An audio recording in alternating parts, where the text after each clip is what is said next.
I think one clever thing with the call to action is it's an interest-based CTA is what we call that. It's asking for interest. Are you open to this idea? Not, do you have time to meet tomorrow at 9 a.m. Pacific? Actually, a really good segue because we'll get into CTAs. And I know, Jason, you have a lot to share here. You already kind of jumped into it. So I'll let you kind of kickstart this one. Yeah, I think that one of the more underrated parts of the email is how you end it. So what we shared earlier around how people look at emails, it's like, I need to have that first and last line really buttoned up in the email.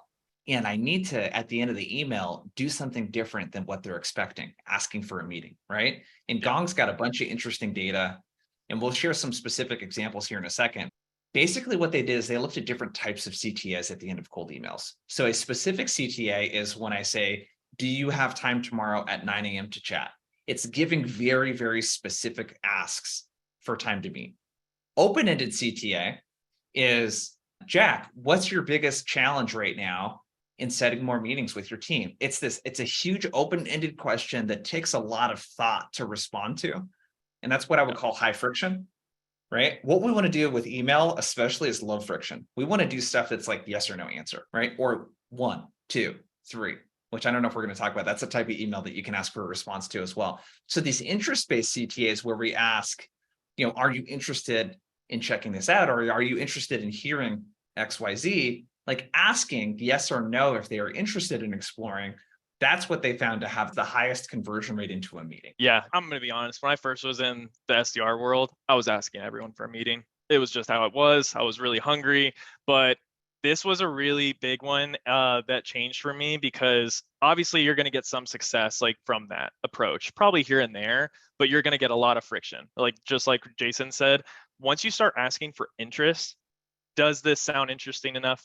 Or open to learning more. We'll get into a lot of those examples. That is the one thing that really opens it up and just is so, again, creates less friction for the prospect. And one thing that I always say is like make them really short. I find a lot of times, Jason, for me, is people get really excited about their call to actions and then they'll have like 3 in one email.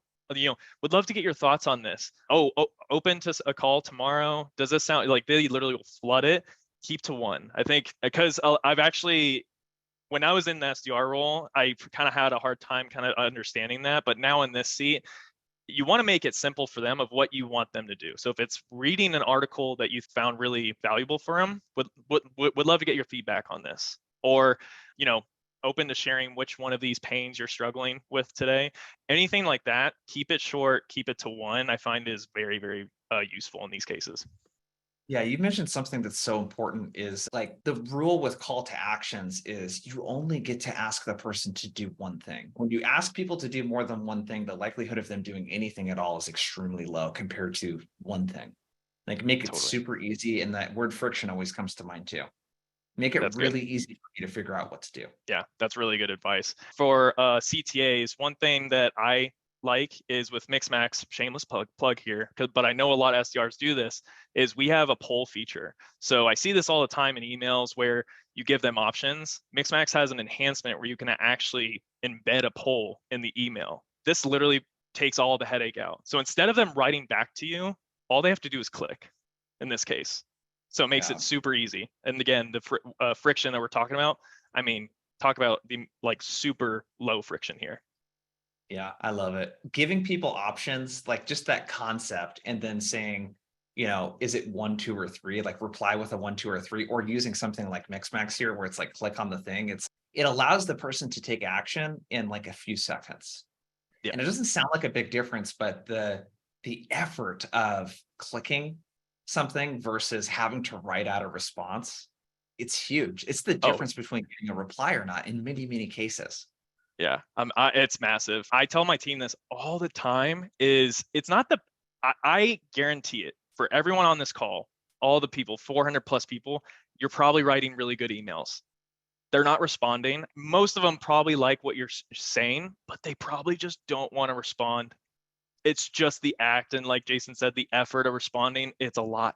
They get so many emails, but they may like what you say. So make it easy for them. Make it a click and then you get it. They get it. So I think we've had really good success with this, but yeah, it's just so easy. Make it incredibly easy for them and you'd be shocked with the results.